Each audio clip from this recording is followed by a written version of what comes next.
Jadi kalau begitu, itu terlalu banyak, tabelnya terlalu banyak. Barangkali mungkin dibuat satu tabel, tapi yang merangkumi ketiga-tiga tadi itu ada informan, ada apa, supaya apa mudah orang untuk melihat dan memahaminya. Baik, Prof. Kemudian dalam waktu mengadakan pengamatan itu ada enggak apa namanya checklist? Apa kalau bahasa Indonesia ini checklistnya apa ini Ibu Dr. Wantini? Sama, Prof. Iya. Gimana? Checklist sama. Sama ya. Ya baik. Ada enggak digunakan? Kalau untuk checklistnya itu dalam bentuk narasi, Prof. Apa? Dalam bentuk narasi. Dalam bentuk narasi. Itu di mana tuh? Saya ini di mana diletakkan? Halaman 83. Oh, lampiran ya, dimasukkan dalam lampiran. Iya, betul. Oh, gitu. Tapi baik. Jadi maaf saya tidak melihat itu. Jadi checklistnya apa saja yang apa ini coba untuk dilihat atau untuk diamati. Baik.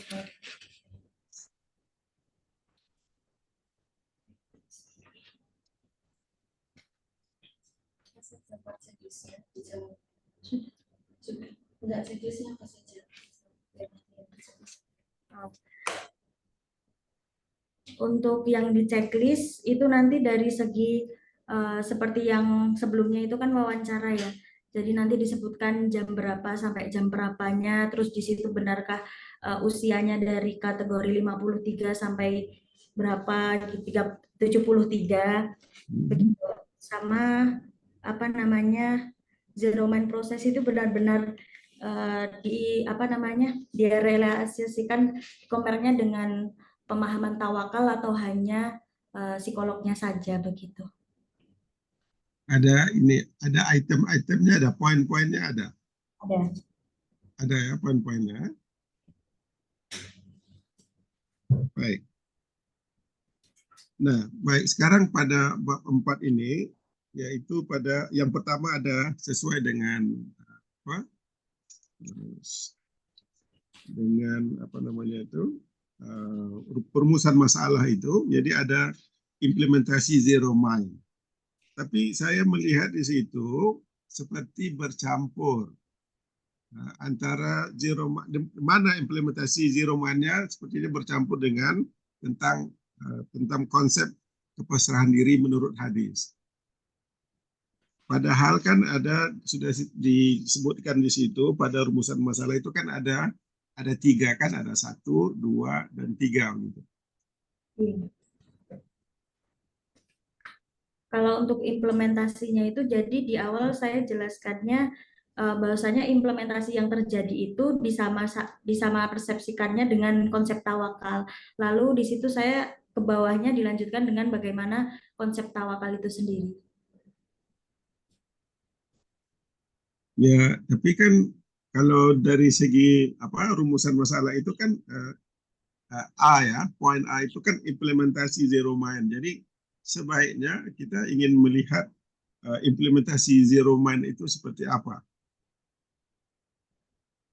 Ya, barangkali juga Andrea boleh menjelaskan kepada saya bagaimana diberikan contoh kepada saya satu implementasi tentang zero mind yang dilakukan oleh ada beberapa orang tadi ya yang dilakukan itu tadi. Kan ada informan yang disebutkan tadi itu, kalau boleh saya ingin tahu bagaimana implementasinya. Baik, untuk implementasi zero mind-nya ini sebenarnya kan kalau terapinya itu seperti sistem relaksasi diri begitu ya. Nah, tapi nanti kata-katanya dan juga selubung-selubung yang dimasukkan ke dalam pemahaman para santrinya itu ditambahi dengan penguatan-penguatan akidahnya begitu. Terus untuk implementasinya sendiri nanti dilaksanakan pada setiap bulannya dengan dibimbing oleh terapisnya sendiri begitu. Prosesnya Yang pertama itu nanti dijadikan satu, karena itu lembaga ya, jadi lembaganya itu bercabang, jadi ada yang bagian tahsin, ada bagian baca Al-Quran, dan juga ada tahfidz, serta lembaga ini juga ada yang kelas senja atau kelas lansia ini. Nanti di awal itu nanti dijadikan satu murojaah bersama, nanti diisi klasikal seperti halnya Kaifatus Sholih atau hafalan. Nah, nanti setelah itu di jam 9 itu nanti berpencar ke kelas masing-masing. Nah, pada proses yang Zero Mind ini nanti satu per anak, satu lansia itu dipanggil di satu ruangan, isinya hanya terapis dan juga lansia itu tadi satu orang. Nanti di situ bercerita, boleh berkeluh, semuanya itu dikeluarkan begitu. Nah, nanti yang lainnya bisa di luar, bisa mengisi dengan hafalan, baca Quran, ataupun yang lainnya. Kadang juga diisi dengan acara kalau Jumat berkah begitu, nanti ada masak-masak dan lain sebagainya. Nanti selanjutnya itu bergiliran sampai selesai. Nah, nanti setelah itu di jam 10.30 itu dijadikan satu ruangan, nanti tempatnya itu berjangka ya, maksudnya kayak ada jarak, semuanya diminta untuk menutup matanya, terus dituntun untuk mengeluarkan hal-hal yang kiranya mengganggu di pikirannya, nanti dipandu oleh terapis, nanti diakhiri dengan kalimat berterima kasih kepada diri sendiri sudah kuat dan sudah bertahan sampai saat ini begitu. Nanti di situ yang saya lihat dari observasi saya, banyak yang menangis, banyak yang sesegukan, tapi setelah itu mereka saling berpelukan dan mereka setelah itu bisa ceria kembali begitu. Karena memang dari background yang berbeda-beda, masalahnya berbeda-beda begitu, Pak. Oke, baik. Prosesnya itu berapa lama terjadi perubahan? Nah, contohnya seperti ya untuk menjelaskan konsep tawakal ya, mereka berada di tempat orang-orang lansia di situ. Jadi bagaimana mereka menerima konsep tawakal itu? Oh iya, itu kan programnya itu ada dibagi harian, terus mingguan, bulanan, tahunan begitu ya Pak. Nanti kalau di kelas biasanya itu juga ada kelas seperti kelas fikih, kelas akidah begitu. Nanti muaranya itu kan di terapi Zero Mind ini tadi, begitu. Konsep tawakalnya untuk dipahami itu berapa lama? Konsep tawakalnya dipahaminya berbeda-beda. Ada yang pertamanya tuh memang belum mau keluar semua unek-uneknya atau belum mau membuka diri, itu mungkin lama. Tapi ada yang cepat karena memang semangatnya dan keingintahuannya serta ingin belajarnya tinggi, itu bisa cepat gitu. Karena memang prosesnya ada yang lama dan juga ada yang cepat. Bahkan yang di situ juga kan dibukanya itu bukan pembukaan seperti sekolah ya, jadi per tahun atau apa, tapi itu dibuka setiap hari gitu. Jadi dalam satu kelas itu ada yang sudah lama, ada yang baru begitu. Lama itu dalam bulan, dalam hari, cepat itu dalam apa? Dalam bulan biasanya, karena kan pertemuannya sebulan itu cuma sekali ya. Jadi acaranya ini kan juga hanya sekali, jadi perlu beberapa kali. Kemarin dari wawancara sama koordinatornya itu kebanyakan 3 kali ke atas pertemuan itu baru mereka lumayan bisa membuka diri, mulai mengeluarkan apa yang ada di dalam dirinya begitu. Ya, jadi kan sebenarnya kita ingin melihat proses itu. Jadi ingin membuktikan bahwa Zero Mind dan kita masukkan dengan pemahaman tentang tawakal dan juga tentang hadis-hadis yang berkaitan tentang lansia itu. Jadi kita ingin melihat proses ataupun perubahan-perubahan itu. Jadi sebab apa? Karena kita ingin, kalau berdasarkan kepada judul thesis ini kan kita ingin melihat gitu ya, bagaimana Zero Mind itu boleh dikombinasikan dengan dalam perspektif hadis. Ya, yang jelas tujuannya adalah untuk membantu ya, untuk memberikan pertolongan kepada lansia yang tinggal ataupun mereka yang belajar di di tempat ini. Jadi itu dalam kita penting sekali untuk kita melihat proses itu.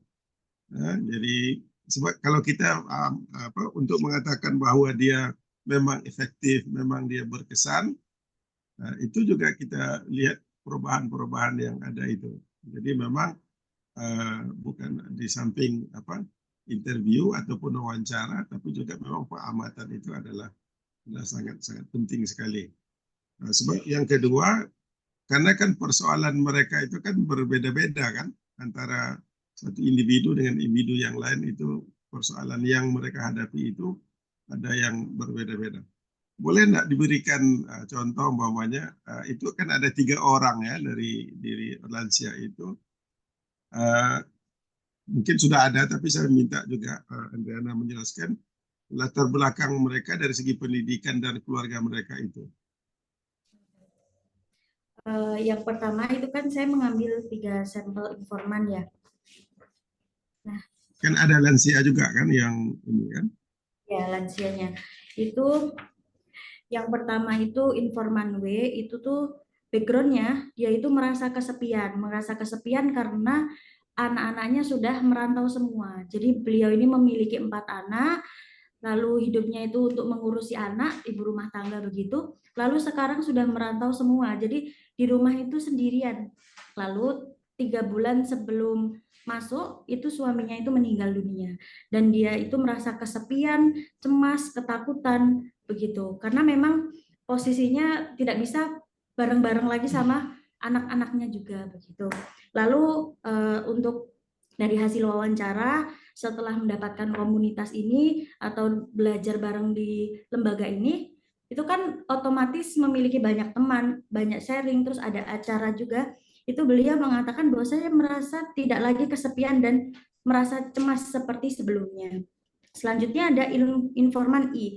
Itu memang backgroundnya dia itu dulu pegawai kantoran begitu yang kehidupan sehari-harinya tuh bekerja. Lalu pada usia senjanya beliau merasa kurang dalam beribadah, berkurang dalam melakukan amalan-amalan solih begitu. Lalu beliau ada rasa resah, bagaimana ketika nanti aku meninggal aku belum bisa baca Quran, bagaimana nanti ketika aku meninggal aku masih sedikit amalnya. Lalu beliau berada di lembaga ini dan beliau dalam wawancaranya beliau mengatakan lembaga ini atau proses ini juga menumbuhkan harapan baru gitu untuk mendalami ilmu agama dan keyakinannya atas agamanya sendiri. Selanjutnya ada informan M. Beliau ini backgroundnya punya sakit. Jadi suaminya itu sakit gula dan beliau itu juga sakit gula. Nah, suaminya itu sakit gula sudah tidak bisa ngapa-ngapain gitu.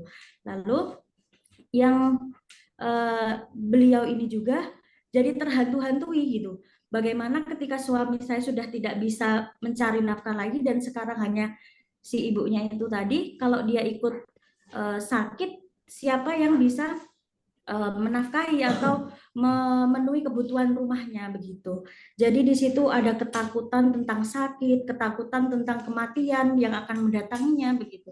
Lalu beliau masuk ke sini bersama teman-teman yang lain, ternyata juga ada yang sama, ternyata juga ada yang lebih parah dan lain sebagainya. Beliau mengatakan dalam wawancaranya itu menjauhkan sikap putus asa di hari tua seperti cobaan penyakit. Jadi merasa memang sudah sedikit, bukan sedikit presentasenya sekitar 60% itu sudah lebih baik daripada sebelumnya gitu. Baik. Saya balik lagi pertanyaan saya. Kalau boleh Rika jelaskan kepada saya apa sebenarnya Zero Mind? Zero Mind itu adalah terapi yang mengkolaborasikan tentang meditasi, menolkan pikiran begitu. Terus? Itu tujuannya untuk relaksasi, untuk menjauhkan pikiran-pikiran dari hal-hal buruk yang membelenggu. Itu yang dikatakan Ari Ginanjar di bukunya ISQ. Ya, tapi seperti saya tanya yang di atas tadi, katanya ini berasal daripada Jepang, gitu. Iya, betul. Ya. Itu bagaimana dari konsep asalnya dengan yang ada di Indonesia itu seperti apa? Ada perbedaan atau seperti apa? Kalau yang di Jepang sendiri itu hanya yang saya baca itu untuk awal mulanya. Jadi hanya sekedar meditasinya, relaksasinya, mengenalkan pikirannya begitu. Karena di Jepang itu juga ada seperti terapi masuk ke dalam kapsul begitu, di situ nanti tenang, sunyi, tidak ada suara begitu. Nah, kalau misalkan di Indonesia sendiri yang mengawal mulai itu Ari Ginanjar ini tadi. Nah, itu lalu diterjemahkan bagaimana beliau mengajarkan kepada klien-kliennya tentang zero mind. Tapi dalam proses ini sama intinya untuk mengenalkan pikiran atau membawa kita untuk lebih relaksasi lagi gitu. Perspektif hadisnya di sebelah mana? Baik. Kemudian ini barangkali yang terakhir dari saya. Jadi bagaimana mana yang lebih dominan, lebih berpengaruh antara zero mind ini dengan tadi implementasi perspektif hadis ataupun agama. Untuk dominannya begini, jadi caranya itu zero mind, tapi di dalamnya itu dimasuki oleh penguatan-penguatan sistem tawakal itu tadi. Dan hadisnya ini atau perspektif hadisnya ini digunakan untuk mengabsahkan atau menidakkan sebenarnya ini tuh boleh dipakai atau tidak. Sebenarnya Rasulullah itu membolehkan ini atau tidak, mengungkapkan seperti aku pasrahkan diri kepadamu, aku hadapkan wajahku kepadamu, Allahumma aslamtu nafsi ilaika wa wajjahtu wajhi ilaika wa wawwattu amri ilaika, begitu. Itu kan sebenarnya diucapkan gitu kan.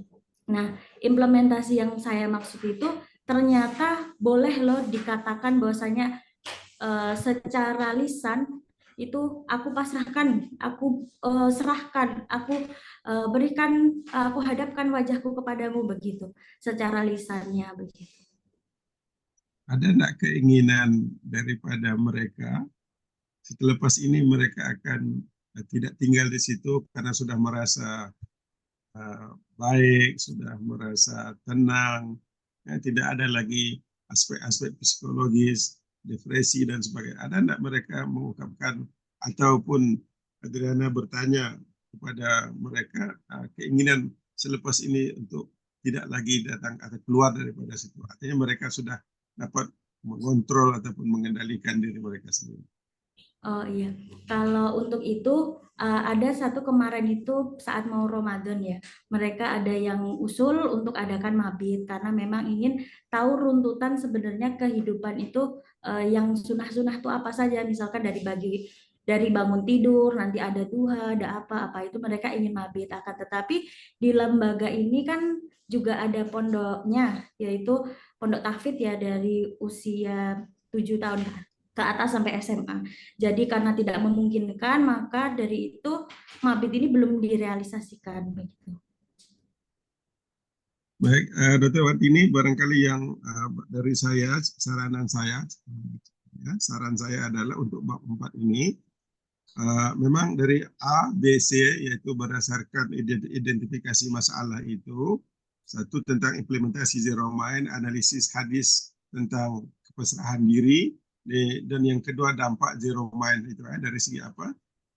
Saya menyarankan supaya ada sedikitlah satu paragraf atau dua paragraf analisis ataupun pandangan daripada peneliti ataupun penulis. Sebab saya melihat ini perlu datanya sudah ada, hasil penelitian sudah ada, tapi bagaimana kita mengolah dan bagaimana kita dapat mencernanya data-data yang kita peroleh itu dan kita analisis menurut pemikiran pun ataupun kita sendiri. Jadi barangkali boleh disandarkan dengan kajian-kajian yang dibuat, tetapi juga dengan pemikiran ataupun dengan ide daripada peneliti itu sendiri. Itu yang lebih hebat, lebih menarik.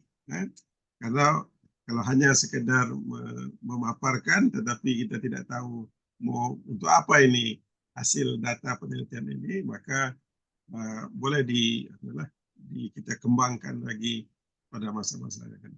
Terima kasih. Wallahu a'lam. Baik. Baik, baik Prof. Terima kasih atas sarannya kepada Rika Adriana. Selanjutnya saya persilahkan kepada Janatul Husna PhD untuk memberikan saran dan beberapa pertanyaan kepada Rika Adriana. Baik, terima kasih Ibu Dr. Wahyuni selaku Ketua Sidang yang saya hormati dan muliakan, para asatidz penguji, ada guru saya Profesor Kamal Zakaria. Selamat datang di UAD, Prof. Baik, terima kasih Pak Dokter. Dan Dr. Lailan Arkom, dan yang berbahagia Mbak Rika Adriana. Saya kira pertama saya ingin menyampaikan ucapan selamat kepada Mbak Rika Adriana yang sudah menyelesaikan tesisnya di tengah kondisi yang sedang badan dua gitu. Oke, mudah-mudahan persalinannya nanti juga dilancarkan. Baik, ada tadi poin-poinnya saya kira sudah sangat banyak disampaikan oleh Prof. Gamal. Saya ada beberapa poin saja, mudah-mudahan dalam 10 menit selesai. Pertama terkait tata tulis, ya barangkali saya membaca ya beberapa, misalnya dalam tata tulis itu pertama itu kalimat yang terlalu panjang misalnya gitu ya. Kalimat itu kan biasanya berhenti pada titik ya. Misalnya contoh di bagian abstrak misalnya itu ya. Itu paragraf pertama saja itu Anda mulai dengan 6 baris sekaligus. Itu kalau tarik nafas agak panjang itu mungkin tidak sampai ke ujung gitu ya. Jadi mungkin bisa dipadatkan kalimatnya, dan di beberapa tempat yang lain juga saya lihat itu terjadi ya kalimat-kalimat yang agak panjang itu ya, 7 sampai 8 baris ya kalimatnya. Kemudian terkait beberapa bagian yang mungkin belum secara konsisten, istilah-istilah asing ya itu dimiringkan, misalnya perkataan zero mind misalnya gitu ya, itu harusnya konsisten diitalikan karena bukan bagian dari, bukan bahasa kita gitu ya. Termasuk juga huruf yang kapital dan tidak kapital di beberapa tempat itu saya lihat masih ada yang keliru. Termasuk juga berkaitan dengan tata tulis ini penyebutan sumber ya, penyebutan sumber, misalnya Anda menyebut koordinator kegiatan di lembaga lembaga lansia itu, pendidikan lansia itu, tetapi Anda tidak menyebutkan sumbernya misalnya gitu ya. Padahal yang dikutip itu hasil wawancara dengan koordinator, tetapi sumbernya justru tidak ada begitu.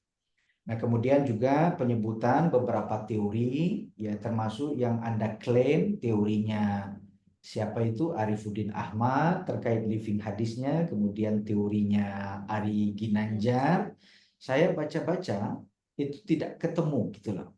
Nah, misalnya terkait teori living ya, teori living hadis ya, saya juga mempertanyakan itu ketika Anda menyebut bahwa teori ini dikembangkan di Jepang, tetapi kemudian Anda justru lebih banyak merujuk kepada Ari Ginanjar ya. Di halaman berapa itu ya, yang saya agak lupa itu tempatnya. Itu saya kira bagus kalau Anda menyebutkan sumbernya langsung dari Ari Ginanjar Agustian itu ya, Ari Ginanjar Agustian. Anda menyebut-nyebut tadi teorinya Ari Ginanjar itu dalam buku apa? ISQ. Iya, ISQ ya, ISQ. Itu saya tidak melihat ada dalam sumber kutipan Anda itu bukunya Ari Ginanjar yang dimaksudkan itu. Betul nggak? Kutipan 16 itu justru Anda mengutip dari Rosita Hayati yang membuat kajian tentang pemikiran Mario Teguh dan Ari Ginanjar Agustian, bukan justru dari ISQ-nya ini. Jadi mungkin bagus juga kalau itu dirujuk langsung ya, dikutip langsung kepada buku ISQ Ari Ginanjar Agustian yang dimaksudkan itu. Kemudian terkait teori living juga, misalnya Anda menyebut teori living itu diambilkan dari siapa ini? Arifuddin Ahmad. Apa bukunya Arifuddin Ahmad itu? Yang Anda kutip, saya lihat itu di kutipan 14. Kajian Ilmu Ma'anil Hadis. Saya kira sumber yang berbeda itu, Mbak. Ya, Ilmu Ma'anil Hadis beda dengan Living Hadis. Memang Prof. Arifuddin Ahmad ini menulis buku Ma'anil Hadis, di saat yang bersamaan beliau juga ada menulis buku Ihya Us-Sunnah. Jadi sementara saya lihat di sini dalam list bacaan jenengan itu justru tidak ada Ihya Us-Sunnah yang dimaksudkan itu. Atau kalau dirasa agak sulit mendapatkan buku itu, dulu kan Ustaz pernah menyarankan jenengan kutip misalnya teori livingnya Saifuddin Zuhri yang mudah untuk didapatkan, atau teorinya Ahmad Ubaidi Hasbillah yang dulu sepertinya pernah Ustaz lihat kan bukunya itu ya, waktu di kantor itu ya, itu teori living hadis yang disusun oleh para pakar itu ya. Kemudian ini agak menarik ya, ketika di latar belakang Anda menyebut bahwa lansia itu ada ininya, ada kategorinya disebut itu ya. Tetapi di halaman 11, Anda coba lihat halaman 11, itu lansia yang dimaksudkan, kategori lansia yang dimaksudkan itu justru usia 53 sampai 73. Ini kategori lansia menurut siapa, Mbak? Itu untuk yang penelitian saya sendiri. Jadi kan lansia itu kan dari 53 sampai ke atas ya, Ustaz. Nah, tapi di situ itu yang saya ambil. Iya, teori siapa itu? Lansia apa namanya? Usia 53 itu sudah lansia. Teori siapa? Karena saya kan ngambil sampelnya itu dari apa namanya lama atau tidaknya, Ustaz. Nah, yang paling apa namanya baru itu usia 53 tahun. Oh, dari situ bukan pakai teori, tapi lapangannya ada yang 53 ya. Padahal harusnya kan ikut teori toh. Teori kalau yang berdasarkan WHO itu kan teori lansia itu 60 tahun ke atas ya. Nah, kalau yang apa namanya pusat statistik menyebutnya ada 3 kategori itu, ada yang 60 sampai 69 ya. Bisa pensiun kita cepat. Iya, lansia muda. Lansia kita langsung lansia. Jadi teori lansia itu harus ikut pakemnya, Mbak. Ikut kaedahnya. Kalau kemudian di lapangan ada jenengan jumpai 47, lalu jenengan kan tidak bisa kelompokkan dia sebagai lansia gitu loh. Jadi ikutkan konsep dan teori yang pakem itu, yang baku itu. Mau ikut teori yang BPS monggo, 60 lansia muda, kemudian 70, 79 nanti lansia madya, kemudian nanti 80 sampai ke atasnya itu lansia tua, kan begitu. Nah, itu barangkali penting ya. Kemudian ini masih ada 3 menit lagi saya kira. Nah, itu usulan nanti bisa nggak diperbaiki atau bagaimana nanti itu ya. Oke. Nah, kemudian di halaman 8 ayat itu saya kira menggantung, Mbak. Ya, halaman 8 itu. Anda mengutip wa yarzuquhu min haitsu la yahtasib. Saya kira tidak sempurna makna ayat itu kalau Anda tidak memulainya dari ungkapan wa may yattaqillaha yaj'al lahu makhraja. Jadi dari situ ya. Wa may yattaqillah. Jadi tidak dipotong itu. Ya. Tidak dipotong. Tidak lengkap makna ayat itu. Mungkin bisa ditambahkan itu ya, saya kira. Nah, kemudian apa tadi ya? Oke. Nah, untuk ini dalam teori living ya yang saya baca ya, itu selalunya orang akan berangkat dari hadisnya. Sekalipun kualitas hadisnya itu mungkin dhaif, Ya, asalkan tidak maudhu, tidak palsu, ya, hadis itu boleh dipakai sebagai basis amaliyah atau basis amalan masyarakat itu. Itu yang disebut dengan teori living, itu kan teori resepsi hadis di masyarakat kan gitu. Bagaimana hadis itu diamalkan, bagaimana hadis itu dijadikan spirit dalam amalan masyarakat kita. Nah, itu yang disebut dengan living. Maka barangkali akan lebih tepat susunan dalam rumusan masalah dan bab pembahasan Anda itu justru dimulai dari hadisnya dulu. Tidak kemudian dimulai dari implementasi. Jadi bagaimana memahami hadis itu, ya, kalau lembaga pendidikan lansia itu memaknai hadis tentang Allahumma aslamtu nafsi ilaika dan seterusnya, itu baru nanti implementasinya. Jadi dibalik itu rumusannya. Rumusan yang kedua jadi satu, kemudian satu jadi dua. Saya kira itu tidak akan merubah secara signifikan ya. Saya tahu jenengan menjelang HPL ya. Nanti khawatir kontraksi setelah ini. Saya kira otak hati itu saja tidak sampai kontraksi lah ya. Masih. Jadi itu ya. Saya juga setuju tadi. Ini bagian terakhir insya Allah. Tentang bentuk implementasi hadisnya. Bagaimana hadis yang dijadikan pokok atau sandaran Mbak Rika itu. Kan hadisnya Allahumma aslamtu ya. Bagaimana bentuk kepasrahan. Ya. Lalu bagaimana bentuk menghadapkan wajah. Kan di potongan hadis kedua itu wa wajjahtu wajhiya ilaika. Bagaimana bentuk menghadapkan wajah itu dimaknai di lembaga pendidikan lansia itu. Apakah wujudnya barangkali dengan doa dan zikir dalam salat sunnah dan seterusnya. Lalu bagaimana bentuk dia memasrahkan seluruh urusannya. Wa fawwadtu amri ilaika. Nah, itu kan hadisnya. Implementasinya di lembaga itu seperti apa? Apakah kemudian peserta didik yang ada di situ dia sudah tidak berpikir lagi bagaimana nanti dia akan makan, ya, pemasukan dia tidak lagi pikirkan soal itu, gitu loh. Ya. Jadi mungkin uraian itu sudah ada, ya, cuman tidak dimulai dari hadis itu, padahal basis kajian ini adalah hadis gitu loh. Bahkan judul pokoknya atau judul besarnya itu studi living hadis gitu. Jadi resepsi hadis itu bagaimana diresepsikan di dalam lembaga pendidikan lansia itu. Itu loh maksudnya Pak. Ya, tinggal mungkin barangkali ditunjukkan saja hadis ini dimaknai di sini, diimplementasikan di sini seperti ini dan seterusnya. Ya, saya kira itu ya. Walaupun saya juga masih agak tapi yang nggak mungkin lagi saya akan merombak ini, menyarankan untuk merombak karena ada 3 kata penting saya kira di sini yang tiga itu kalau mau dibedakan itu bisa dibedakan Pak.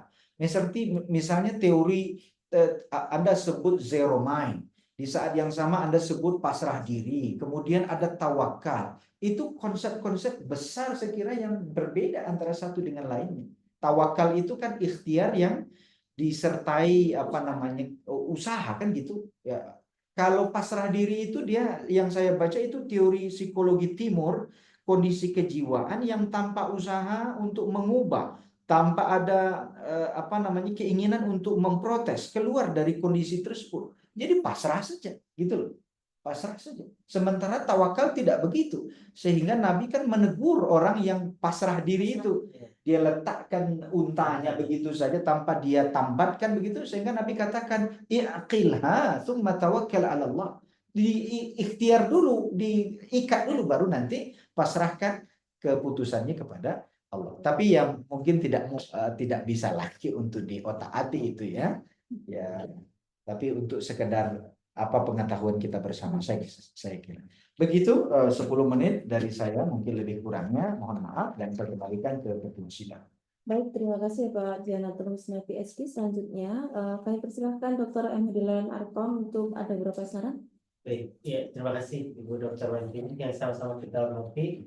Bapak Dr. Gamal Abdul Nasir Zakaria dan Bapak Dr. Janatul Husna. Selamat ya Mbak Rika ya. Sudah tahapan terakhir walaupun belum berakhir ini ya, masih ada satu tahapan di sini. Saya dua hal saja titik tekannya. Tadi ketika saya baca bab 4, saya kok tiba-tiba ada langsung implementasi begitu. Memang saya sepakat tadi sudah disampaikan Pak Jana tadi bahwasanya harusnya yang kamu uraikan dulu hadisnya. Dan didialogkan antara arahan hadis dengan konsep zero mind. Jadi kan dalam tanda petik ini kan sadar atau tidak sadar kamu sedang mengislamisasi zero mind, ya kan? Nah,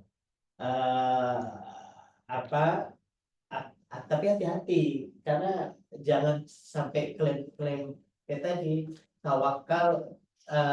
Lalu kamu bilang ini sebuah konsep, jangan-jangan beda. Jangan sampai jangan sampai klaim-klaim, mengklaim tapi tanpa dasar. Jadi bisa gimana lah nanti dibuat begitu. Nanti karena dari situ baru implementasinya nampak. Ya. Jadi terus yang kedua jadi saya kayaknya tipe-tipe masih banyak Mbak, nanti diperbaiki ya. Yang kedua, bentar saya lupa ini. Oh ya, di bab 4 itu nanti diceritakan juga biar kelihatan alurnya. Tadi sudah jelaskan bagus itu. Mereka informan satu seperti apa kondisinya, ya kan? Dia punya background problemnya seperti apa, itu kan belum terprediksi kecuali di lampiran ya kan? Ya kamu sampaikan walaupun secara keywordnya aja bahwasanya ini tabel, inilah problem dari 3 informan 1, 2, ini tabel masalahnya, lalu diadakan terapi, lalu apa reaksi pada mereka setelah melakukan terapi, ya kan? Yang satu masih belum pasrah secara total, yang satu gitu apa gimana. Jadi orang baca itu lihat, oh benar. Dan ini perlu diingat, ini studi living hadis, posisikan hadis sebagai core-nya yang menuntun, jangan hadis sebagai penyatara saja, jangan perantara saja gitu ya, tapi jadikan ini hadis ya. Oke, itu saja. Terima kasih. Baik, terima kasih kepada Prof. Dr. Gamal Abdul Nasir, Janatul Husna PhD, serta Dr. M. Hadi Lalan Arkom yang telah memberikan Mbak, di screenshot beberapa pertanyaan, beberapa saran, dan saya minta Mbak Rika ya untuk menampilkan judulnya terlebih dahulu ya.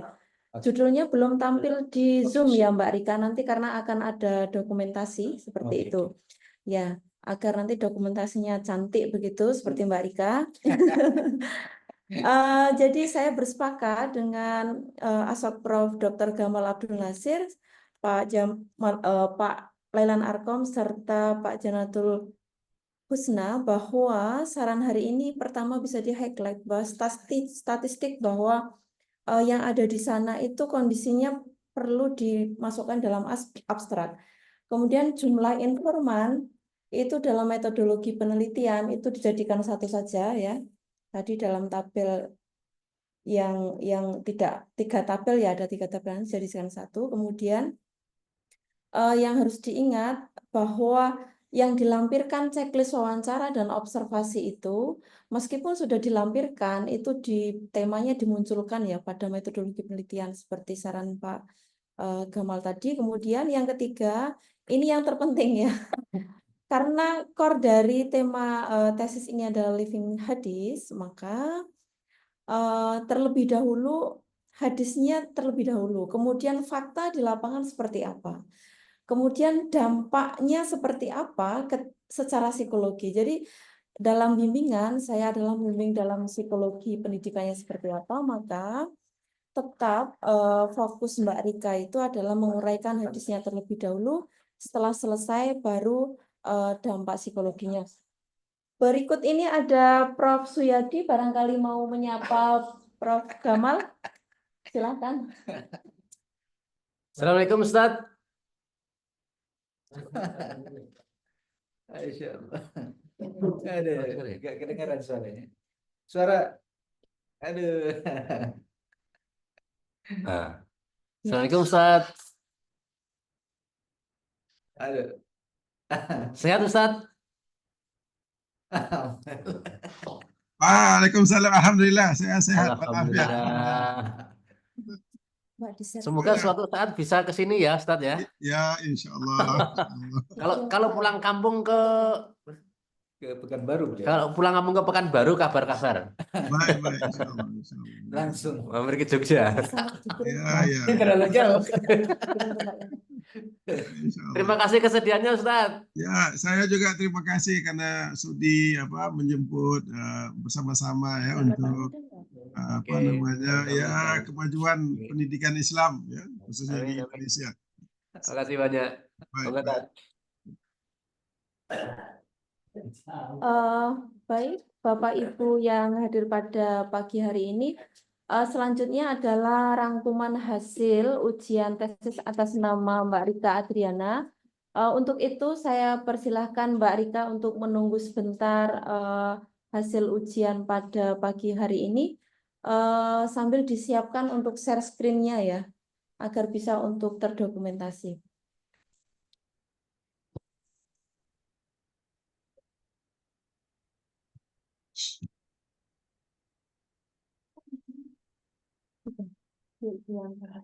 Pak Arkam ini saya.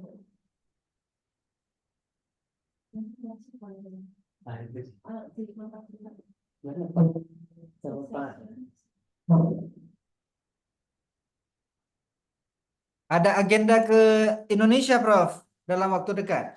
Nah, ya tapi mungkin pulang kampung dulu lah Lebaran tapi mungkin selepas itu insya Allah. Lebaran di kampung ya? Ya insya Allah nanti. Alhamdulillah. Insya Allah. Semua apa guru-guru kita di Soasis oke semua? Sehat-sehat, ah? Alhamdulillah, tapi semuanya orang-orang baru semua sekarang. Oh. Orang-orang baru sudah, ya tidak ada lagi lah macam Prof Mulyadi, Prof Iya. Osman, Prof ada Dokter Haddad, semuanya sudah, pokoknya Sudah sekarang orang-orang pulang baru. semua. Orang jauh ya ini. Jauh ila buldani, Pak. Ya, dan, Masya Allah. Oke. Prof Gamal masih ini terlibat untuk ini di sana. di Soasis, Soasis untuk sementara saya berhenti dahulu dari tahun sebelum COVID lah, tahun 2000. Sebelum COVID, ah? Oke. Ada sebab-sebab tertentu jadi saya mengundurkan diri dari Soasis dulu. Masya Allah. Senang sekali hati saya pagi ini bisa bertemu. Ya. Aduh. Saya ketika dikirim soft copy thesis ini saya tengok wah ini Pak Dr. Janantul ini. Saya kira sudah tepat sekali tentang konsep hadis itu memang betul. Jadi studi living hadis itu kan dia dalam konteks kekinian kan bagaimana memaknai hadis itu. Jadi iya. Zero mind itu kan kita hanya coba untuk melihat dalam konteks dunia, tapi kita lebih mengutamakan yang tadi itu ya hadis itu tadi. Gimana kita? Ya. Pak dengan Pak Gamal nilai kepajaman nanti. Apa dia? Nilai Pak Gamal. Nilai Prof nanti dikirim dihantar ke Dr. Jamal barangkali Prof. Ya kapan itu paling lambat? Hari ini atau kapan? Hari ini. Nah, kalau bisa sekarang atau hari ini?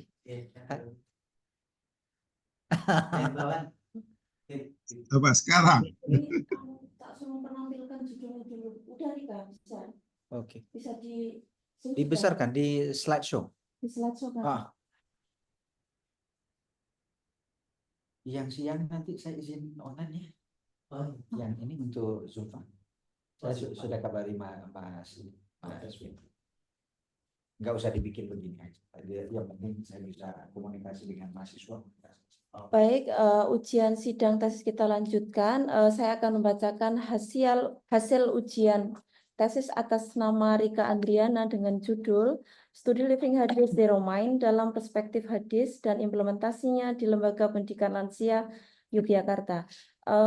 Pada hari ini alhamdulillah sudah dilaksanakan ujian tesis, maka dengan ini kami pembimbing dan penguji menyatakan bahwa tesis atas nama Rika Adriana lulus dengan perbaikan. Artinya apa?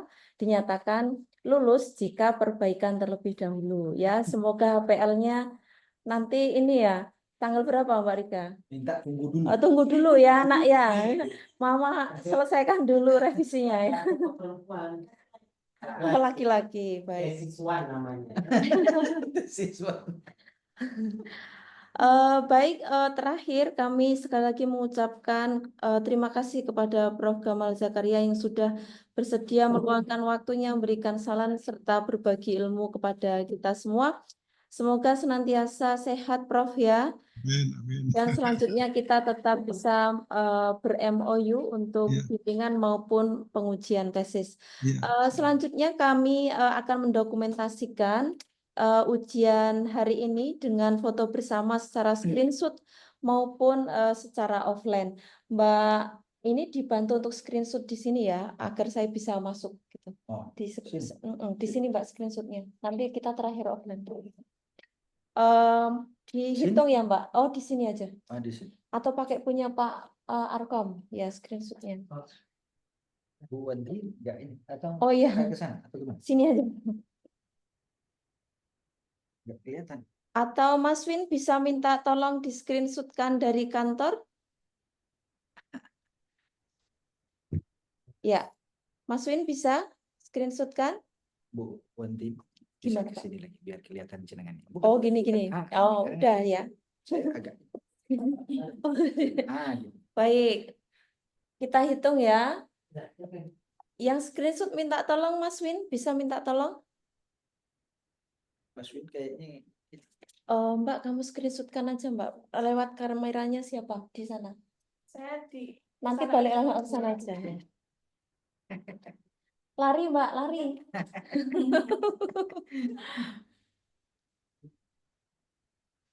Pak Arkom bisa screenshot dari situ? Sudah. Kita hitung ya. Rika. Ada. Habis lahiran kan? Iya. Apa? PPT-nya nggak muncul. Oh muncul Pak di tempat saya. Muncul. Udah. Iya. Bu Wandi nggak bisa tekan. Jadinya sayanya gini Pak. Gitu ya. Iya maksud. Sudah Mbak Indah, tolong dihitung Mbak Indah.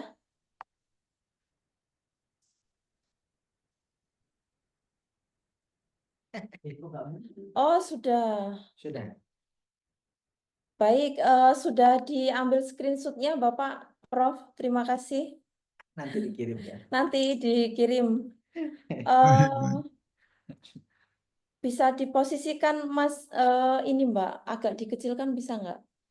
Ini gede banget ya. Ya nanti bisa diedit ya. Pak, ini ada yang hitam seperti ini. Ya, enggak apa-apa nanti bisa diedit hasil dokumentasinya. Sekali lagi terima kasih Prof atas waktunya ya. Sehat Baik. selalu. Terima Maka kasih.